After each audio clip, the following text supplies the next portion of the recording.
Good morning, Year 6. Welcome to Monday's English lesson. Today is our last lesson in our Fantasy Stories unit with Leon and the Place Between. And today we're going to be editing and scoring your work. And our objectives are to write a fantasy story, which carries on from last week, and thinking about areas of your writing which are your strengths, so evaluating those strengths, and then your weaknesses, thinking which areas do we need to now improve upon so it can become your targets. Last week we saw the use of the IPEAL plan to plan our writing, and we took those 5 generic elements of a fantasy story and embedded those in our plan, and it was really nice to be able to read your plans and see how your story was going to form from them. Just make sure you don't forget that end half of the plan, especially with the language. So our next steps today, first of all, I want you to read back through your whole story. Try and read it aloud or read it to someone else. Does it make sense? Are there any words missing?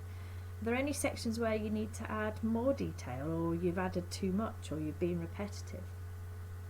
Are there any examples where you can change words so you can use synonyms?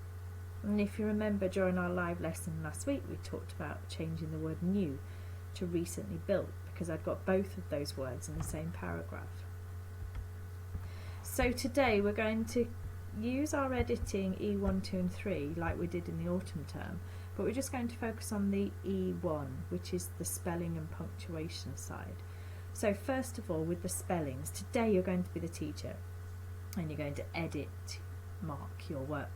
So taking a green pen, green pencil crayon, or any other colour pen you may have, as long as it's different to what how you wrote your original story, I'd like you to first of all underline with a ruler words which you're not sure about, if they're spelt accurately. Maybe you used a dictionary as you were writing, so you wouldn't need to do this, but maybe sometimes you have this feeling that it doesn't look quite right, and that's a good way of then going to check on those words. And check them in a dictionary if you have one, or on an online dictionary to see if you're right, and edit next to it. Don't scribble them out, just put a neat line through with a ruler and write above it in your coloured pen. Then I'd like you to use the next 2 slides in this video, and the PDF of this presentation is on the website, to check you spelt the year 3, 4 words and the 5, 6 words accurately. Because although you might have included them, it's really important that you spell them correctly as well. So in here, from the 3, 4 words, things like disappear, possession, occasionally can cause problems sometimes. So it's worth just checking. And with the 5, 6 words, determined, this one I see a lot with people miss out that E there. Okay, the next part of our E1 editing is our punctuation check. So I'd like you to read your whole story again, or you might just read a paragraph at a time, and as you read it, check, does it make sense? That have you put capital letters at the start of sentences and full stops at the end, or other suitable punctuation it might need, like question marks and exclamation marks. You should be able to use that punctuation and commas to help you read your story, and you might find you need to add some commas in there to split those clauses to help you read it, or to get that meaning across accurately. Have you used inverted commas correctly around the speech, and also put the punctuation within the speech, whether that's a full stop, comma because it's leading on to the next part of the sentence, or a question mark or an exclamation mark. Once you've done that, we're ready to look at the scoring chart. Remember, I asked you on Thursday and Friday to have this ready so you can make sure you've included all those different features in your work. So it's out of a possible 25, and you should see that your marks have improved since we did our cold task. And so we're linking to all the areas of the IPEAL grid, first taking the introduction, and hopefully everyone's got an introduction, so you're not going to get any marks, no marks for that. If you've included some information about your character, 1 mark. If you've used information to introduce the characters but also to set the scene, setting description, 2 marks. And if you've got more of a detailed introduction, which introduces characters, settings, and it also has a hook, the reader wants to know, it's got the 5 W's but maybe held some back because it wants to be a hook, 3 marks. Then the next section, it's out of a possible 9 marks, 3 marks for each of your points if you've got explanation in. So if you made a basic point, then that's for the build up, the problem and the resolution, 1 mark. If you've expanded on those points with explanation, 2 marks per section. And if you've used detailed explanation, then it's 3 marks per section. So a possible 9 marks there, 3 lots of 3. Then the ending. If it's just a brief ending, 1 mark. If it's more detailed and the reader kind of feels satisfied that the problem has been resolved and the reader hasn't got any questions, then 2 marks.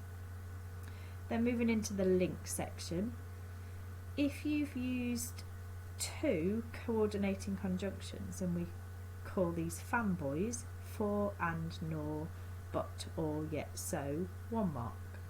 And if you've included 2 subordinating conjunctions with hands and feet, and that's however, although, nevertheless, despite, since, furthermore, eventually, even though, another mark.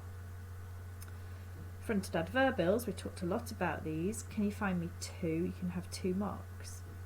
And then the punctuation, varied means a whole range of punctuation. 1 mark if you've got your basic sentence punctuation, so capital letters, full stops, question marks, exclamation marks, inverted commas. And 2 marks if you've got all that but you've started to be a bit more adventurous, maybe with semicolons, dashes, colons. We talked about hyphenated words the other day. That would fall into that as well. Another mark if you've included a complex sentence. Remember, a complex sentence has a main clause and a subordinate clause. And then moving on to the language section, this is where your 3, 4 and your 5, 6 words are important. You needed to have included at least 4 of those, but spelt accurately. If you've done that with the year 3, 4 words, 1 mark. And if you've done it with the 5, 6 words, 2 marks. And then finally, for your 25th point, have you included a simile? So comparing something with like or as. So to summarise then, this is what I want you to do. You should have finished your first draft of your fantasy story on Friday. I want you to read the whole piece aloud so you hear that writer's voice. Are you happy with the way it flows? Is there any aspects you want to change? Then going back through those editing slides, we're just going to focus on your spellings and punctuation and edit with a different coloured pen so we can see your changes. Then I want you to take the fantasy scoring grid and score your story. This grid is a PDF on the website, but you don't have to print it out as long as you make it clear what which area each of your points relates to, that's fine. And then have a look at that score. It should have improved from last time, but can we think, what could be your next step? What might be your target? Which grammatical area could be your focus for the next unit? You might find you want to increase your range of punctuation you're going to use next time, so that might be your target. And it'd be nice if you can share some of those with us, perhaps write them on the bottom of your scoring grid. And that's it. Well done. When we've reached that point, well done, you've completed our fantasy unit. And don't forget to submit your final edited stories on Dojo, and we look forward to reading them. Thank you, Year 6.